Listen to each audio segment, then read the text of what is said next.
joined by head coach Kalen DeBoer. We'll have Coach begin with his opening statement, and then we'll take questions. All right, good morning.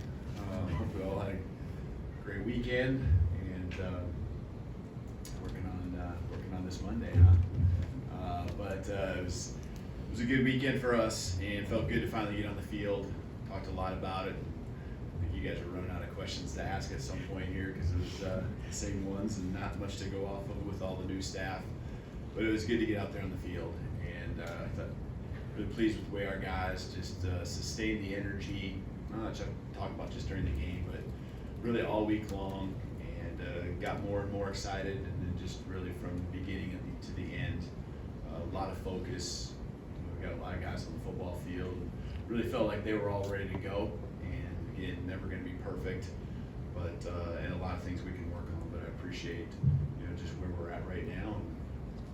It kind of tells us where we're at and what we need to be taking to the practice field here this week. But a lot of different things popped up. I think maybe even a question or two has been asked just about the communication and how that headset thing all went down at the beginning. That was something, you've had crackles and you've had times where it goes down for maybe 3 seconds, but just really having to change things up there. That was new. I think by play 2 we had our left tackle, left guard, and center all out of the game for play 2. So some interesting moments in there, but just guys really work through it, just keeping their poise. That includes coaches, Coach Sheridan having to come down from the press box and then go back up and trying to figure out if you're going to get caught in the middle of that. We'll be fine in that way. It's just there is a lot of communication that does happen, not just from him to the signalers, but others as well. Just getting personnel in the field. So we were fine. We were fine. It's just different than the normal protocol. So I think red zone, different parts of the game that we really excelled in was good to see. 4 for 4 offensively. Took a knee there at the end, and then defensively, not giving up any scores on 2 attempts when they got to red zone. The 2 takeaways early with Keon were really big with the momentum. Really, got the crowd going in kind of about 10 or 15 minutes, whatever it was, where we take the field and everyone's ready to go, and then all of a sudden that delay in the action. So Keon's takeaways and a sack there early really got that momentum and energy back to our whole football team. So really pleased with where we're at week 1, and looking forward to making those big steps that I think usually exist going from week 1 to week 2. All right, thank you, Coach. Start on the front here, right, Nick? Yeah, 2 if I can. First, what did the prognosis show for Cade Proctor? And also, when you watch the film on the offensive line, what did you see in terms of things you really liked and things to improve on? Sure. Cade's got a shoulder situation there. It's one that we will be able to manage, and so that's a positive.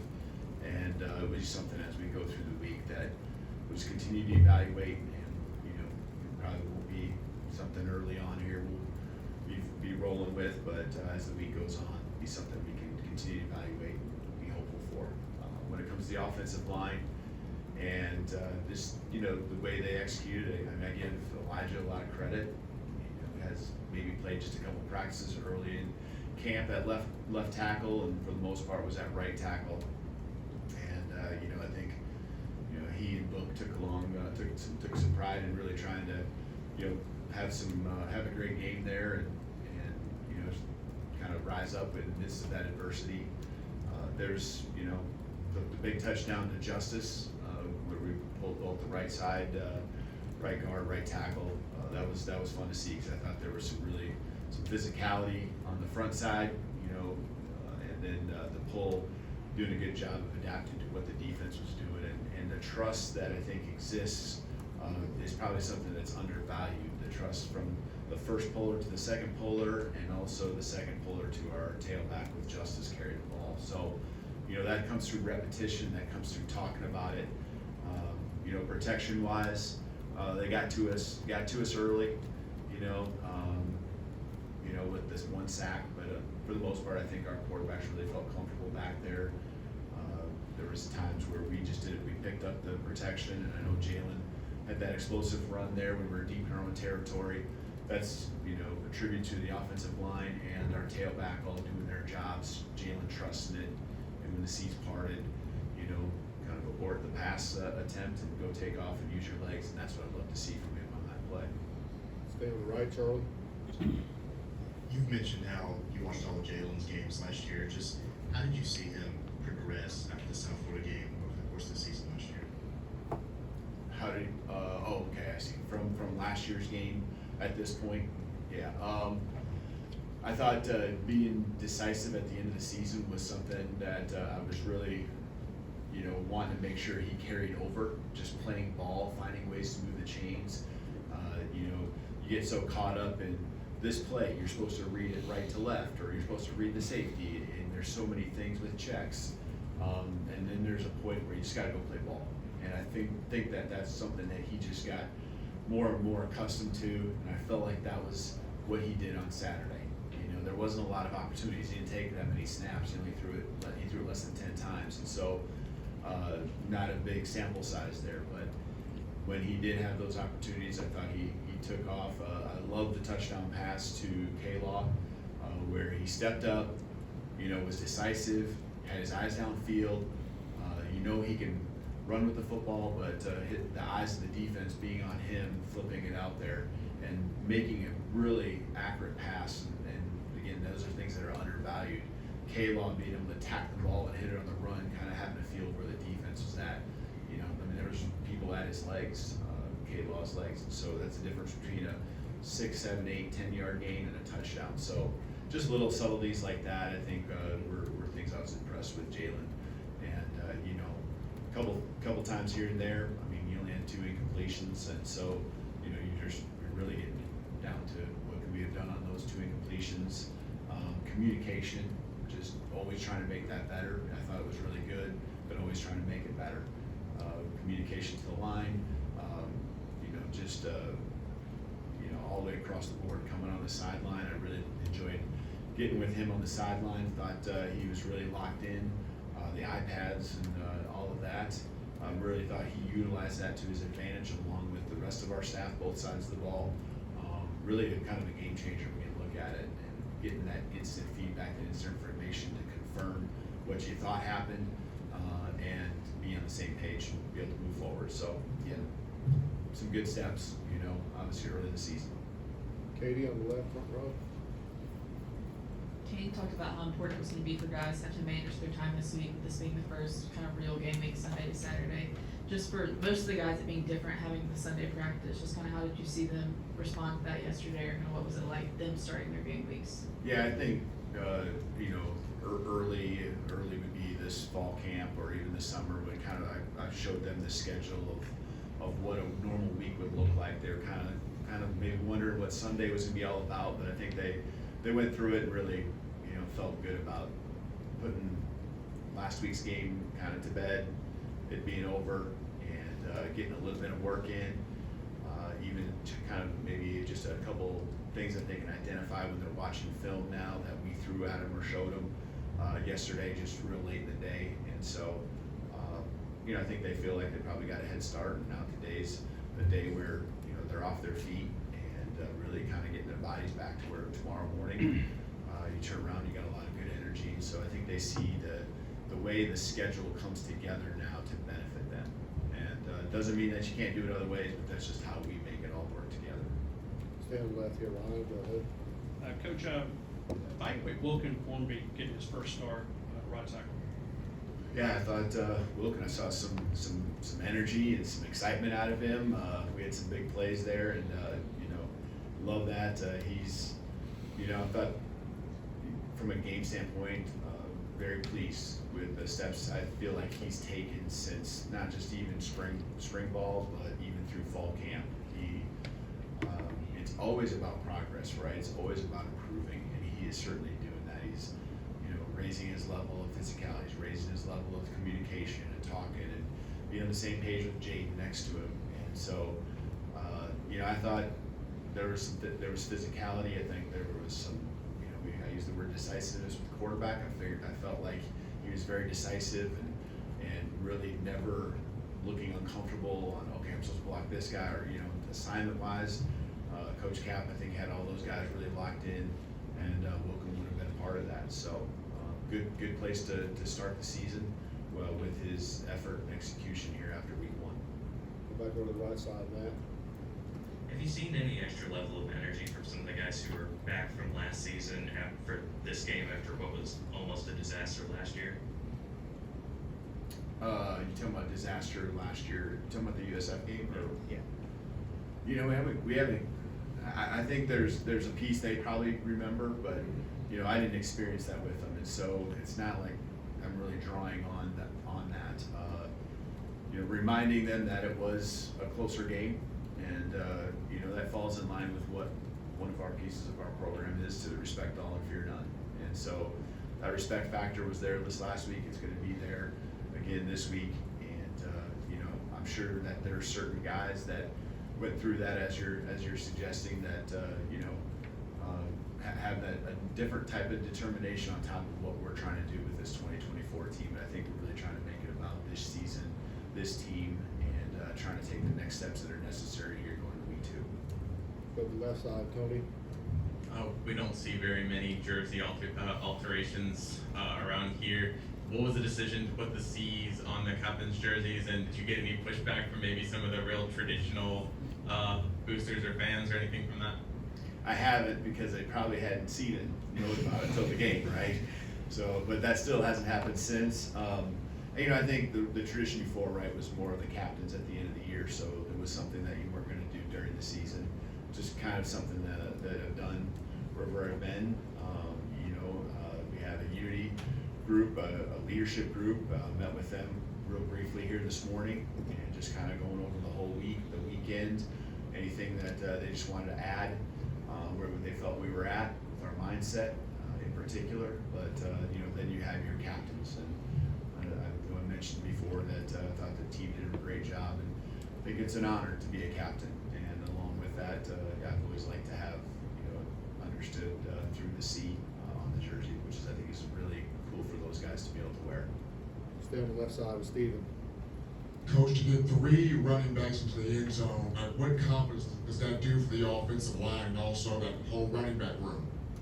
Yeah, and a couple of them were explosive plays, so I think it's confidence all around. It's confidence that the offensive line will make those seams for you, and the jams play, just a lot of chaos happening out there with our guys hitting blocks and moving people, and jam hitting that seam, and just both goes both ways. If we get our job done offensive line wise, the tailback's going to do his. If I read it right as a tailback, the offensive line's going to fit the blocks up right. So that's running for 300 plus yards. That's something that I don't take lightly. And it's tailbacks, it's Jalen, both quarterbacks actually did a nice job when their time came to go make plays. And so there's a lot of threats. People, I think, have talked a lot about our threats on the outside, how that's going to look, and that will continue to evolve as we get more opportunities to throw the ball. But it all, the game was meant to be played one way. You wear pads for a reason. It's because it's a physical game, and so running the football is really important. We got 2 in the back room on the right. I'll start with Jamie, and then we'll go to Ryan. Go ahead, Jamie. Hey, Coach, did Saban reach out to you after the game, and if so, what did he say? And also, I know the priority is on the game itself, but how much are you looking forward to this Saban Field dedication? Yeah, it's we talked actually before the game. He gave me a call on Thursday, and that was really cool for the guys. He wanted me to pass along that he's thinking about him and wishing him the best. I'm going to be rooting for him, and you can just tell how much he cares about not just the program but the individuals within it. So wanted to make sure I passed that along, because I think that was important for them to hear, important from both ends. And so and it's gonna be an awesome night, having the field named in honor of Coach, and that's really something special. It's one of those things where you're gonna play in it, and you know what's happening, but being a part of the ceremony is something the team really can't do. We're in the middle of probably a pregame meal and some of those type of prep work, but just to have that, the whole honor for Coach Saban, everything he's done here. I know how much that will mean to him, and it's something that I know we have a lot of respect for. Got to make sure that we continue to do everything we can to make it our house and protect our field here on out, just like it's been in the 17 years that he was here. All right, Ryan, go ahead. You took my question. Coach, the long ball with Ryan Williams, 2 catches, 2 touchdowns. Obviously, you want to see that. Do you ever worry about a home run ball? And when stuff gets hard, in the past, maybe stuff gets hard, you can't make those short passes because you rely on the home run ball. What's your thought on that as the season progresses? Yeah, no, I mean that's just part of the progression. The progression took Jalen to Ryan. That's not the beginning of the progression on the first touchdown in particular, both of them. It was a later part of the progression, and that says a lot about a lot of things. It says that the line did a good job protecting and giving him time with our tailback, and then in both of those routes concepts, Jalen really working through the read and working to the very end. It might not have been the very last on one of them, but it says a lot, just thinking about Jalen and getting to Ryan, especially on the second touchdown. That's coming across the middle, putting it where it needed to be. Confidence, as a receiver when you're running across the middle like that your quarterback's, not going to put you in a bad spot, so Ryan can just focus on the football, and then breaking tackles too. 2 guys right there. So I don't feel like we rely on the long ball. I don't feel like that's what our offense is about. I feel like it's a progression, but there are usually big play opportunities that are built within almost, really most of the concepts that we have, and situational stuff too. You're trying to move the sticks and you only need a few yards. Maybe there's not as many balls that are going to go on the field. That's just situational awareness for our quarterback and also our play caller. But we want that. We want that threat. We want the defensive coordinator, the defensive side of the ball that we're facing, to always be fearful of someone could get down the field behind them. And that helps us stretch both horizontally and vertically the coverage that we're seeing. All right, we got time left for just 2 more questions, so we're going to start on the left here with Joe. Coach, South Florida is known for its tempo. What's going to be the team's approach, and how are you preparing for that this Saturday? Yeah, we saw changes of tempo this last week, and that's something that we'll be certainly focused on. It's hard to simulate that in practice. We do have, I think, different ways you can do that within your scout team, and communication, substitutions. You got to be really on your game as a coaching staff, and the players being ready to find those opportunities where you can sub in, whether it's a different package or just someone needing a breather. And then be able to get your cleats in the dirt and being able to be ready to when the ball snapped, get off the ball.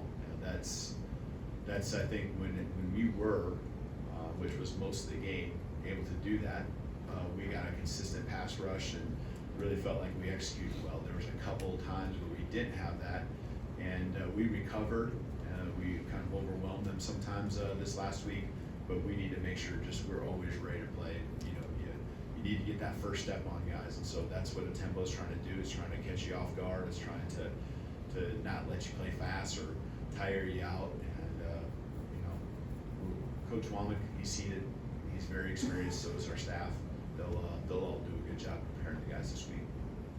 All right, Mario, all the way in the back. Coach, after you post a shutout when both sides of the ball are doing their jobs, but I wanted to ask you about the specialists and what did you think about those guys and how to continue growing specifically with the punt and kickoff return? Yeah, that was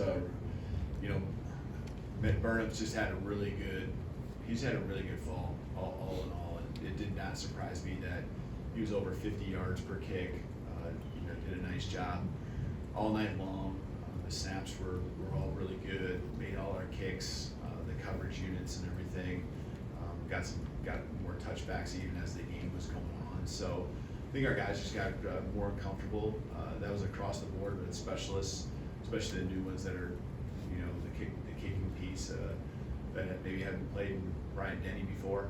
Those guys getting more and more comfortable. Those are valuable reps for them. So even just extra points and just feeling what it's like, the depth perception and all that comes along with each stadium, but, you know, there should be a home field advantage piece to playing in your own. So, all that stuff I thought was done, at a high level, and so, you know, they've worked hard for it, and we, expect big things out of them all year long. All right, thank you, Coach. Awesome, thank you, Roll Tide.